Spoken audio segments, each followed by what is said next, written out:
नमस्कार दोस्तों।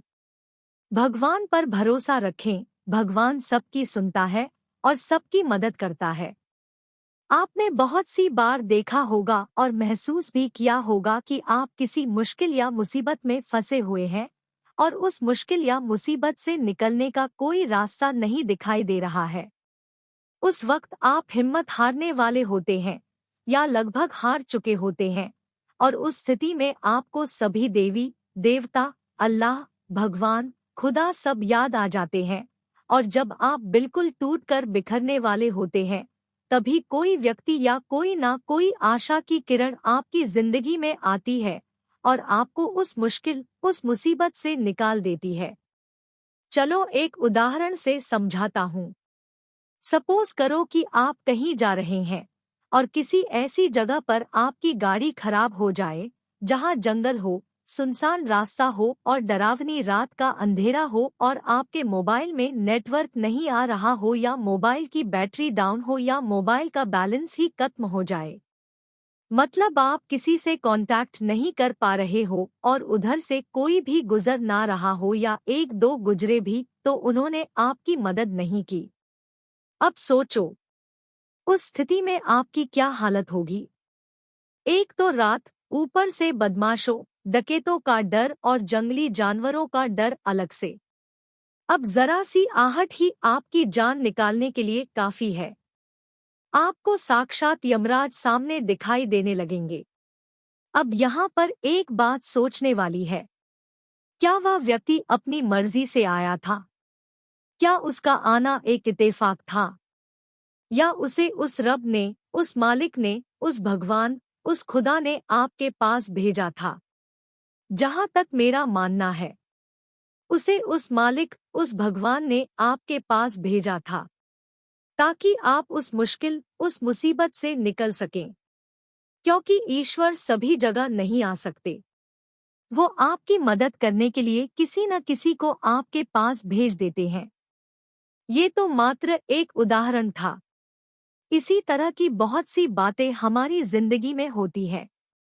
आज मैं ऐसी ही एक कहानी आपके सामने पेश कर रहा हूँ जो आपको बताएगी कि भगवान सबकी सुनता है और सबकी मदद भी करता है।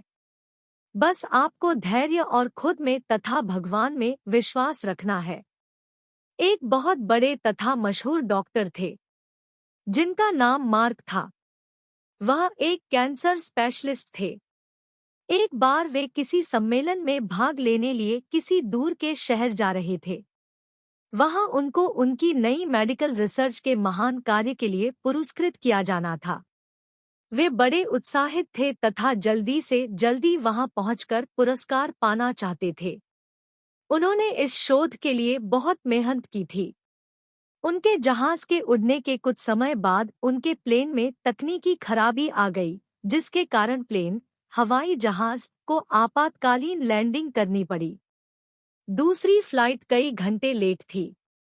डा मार्क को लगा कि वे अपने सम्मेलन में सही समय पर नहीं पहुंच पाएंगे।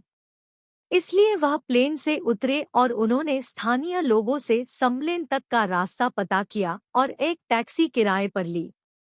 पर उनको टैक्सी तो मिली लेकिन बिना ड्राइवर के। इसलिए उन्होंने खुद ही टैक्सी चलाने का निर्णय लिया।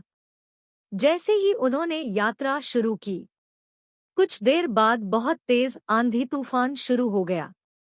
रास्ता लगभग दिखना बंद सा हो गया, जिसकी वजह से वे गलत रास्ते की ओर मुड़ गए। लगभग 2 घंटे भटकने के बाद उनको समझ आ गया कि वे रास्ता भटक गए हैं। थक तो वे गए ही थे, भूख भी उन्हें बहुत जोर से लग गई थी। उस सुनसान सड़क पर भोजन की तलाश में वे गाड़ी इधर-उधर चलाने लगे। कुछ दूरी पर उनको एक पुराना सा मकान दिखा। उन्होंने बिल्कुल मकान के नजदीक अपनी गाड़ी रोकी। परेशान से होकर गाड़ी से उतरे और उस छोटे से घर का दरवाजा खटखटाया। एक स्त्री ने दरवाजा खोला। डा मार्क ने उन्हें अपनी स्थिति बताई और एक फोन करने की इजाजत मांगी। उस स्त्री ने बताया कि उसके यहाँ फोन नहीं है। फिर भी उसने उनसे कहा कि आप अंदर आइए और चाय पीजिए और थोड़ा आराम कीजिए। मौसम थोड़ा ठीक हो जाने पर आगे चले जाना। भूखे और थके हुए डॉक्टर ने तुरंत हामी भर दी। उस औरत ने उन्हें बिठाया और बड़े सम्मान के साथ चाय दी व कुछ खाने को दिया। साथ ही उसने कहा, आइए, खाने से पहले भगवान से प्रार्थना करें और उनका धन्यवाद कर दें। मार्क उस स्त्री की बात सुनकर मुस्कुरा दिए और बोले, मैं इन बातों पर विश्वास नहीं करता। मैं मेहनत पर विश्वास करता हूँ। आप अपनी प्रार्थना कर लें। चाय पीते हुए डॉक्टर मार्क उस स्त्री को देखने लगे जो अपने छोटे से बच्चे के साथ प्रार्थना कर रही थी। उसने कई प्रकार की प्रार्थनाएं की। डॉक्टर मार्क को लगा कि हो न हो इस स्त्री को कुछ समस्या है। जैसे ही वह औरत अपने पूजा के स्थान से उठी तो डॉक्टर ने पूछा, आपको भगवान से क्या चाहिए? क्या आपको लगता है कि भगवान आपकी प्रार्थनाएं सुनेंगे? उस औरत ने धीमे से उदासी भरी मुस्कुराहट के साथ कहा, ये मेरा लड़का है और इसको कैंसर है जिसका इलाज मार्क नाम के एक डॉक्टर कर सकते हैं। लेकिन मेरे पास इतने पैसे नहीं हैं कि मैं उनके पास उनके शहर जा सकूं, क्योंकि वे दूर किसी शहर में रहते हैं।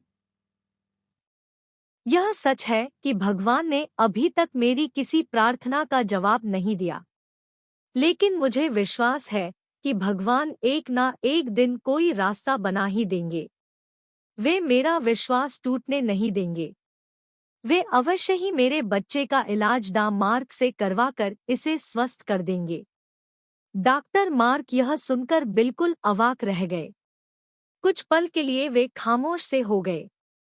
उनकी आंखों से आंसू गिरने लगे। वे अपने मन में कहने लगे, भगवान बहुत महान है। उन्हें सारा घटनाक्रम याद आने लगा। कैसे उन्हें सम्मेलन में जाना था, कैसे उनके जहाज को इस अनजान शहर में आपातकालीन लैंडिंग करनी पड़ी, कैसे टैक्सी के लिए ड्राइवर नहीं मिला और वे तूफान की वजह से रास्ता भटक गए और यहाँ आ गए। वे समझ गए कि यह सब इसलिए नहीं हुआ कि भगवान को केवल इस औरत की प्रार्थना का उत्तर देना था, बल्कि भगवान उन्हें भी एक मौका देना चाहते थे कि वे भौतिक जीवन में धन कमाने, प्रतिष्ठा कमाने आदि से ऊपर उठें और असहाय लोगों की सहायता करें। वे समझ गए कि भगवान चाहते हैं कि मैं उन लोगों का इलाज करूं जिनके पास धन तो नहीं है लेकिन उन्हें भगवान पर विश्वास है। उन्होंने उस स्त्री को सच्चाई बताई और उसके बच्चे का इलाज करके उसे बिल्कुल स्वस्थ कर दिया और वे असहाय और गरीब लोगों का इलाज फ्री में करने लगे। ये कहानी हमें दो सीख देती है। एक तो ये कि हमें कभी भी भगवान से भरोसा नहीं तोड़ना चाहिए और दूसरा, जितना हो सके हमें दूसरों की मदद करनी चाहिए। तो दोस्तों, आप चाहे किसी भी मुश्किल में हो, चाहे आप पर कितनी भी बड़ी मुसीबत आ जाए, आपको कभी भी भगवान के ऊपर से भरोसा नहीं तोड़ना चाहिए।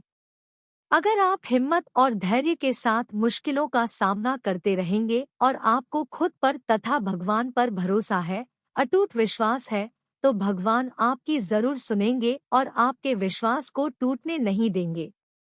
चाहे थोड़ी देर हो जाए, लेकिन वो आपके लिए कोई ना कोई रास्ता ऐसा बना देंगे जिससे आप उस मुश्किल, उस मुसीबत से निकल जाओ।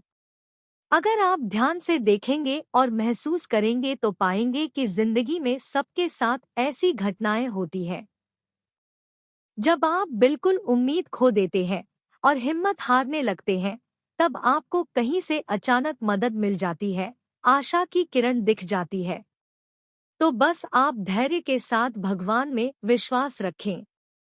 भगवान आपको हर मुश्किल, हर मुसीबत से निकाल देंगे।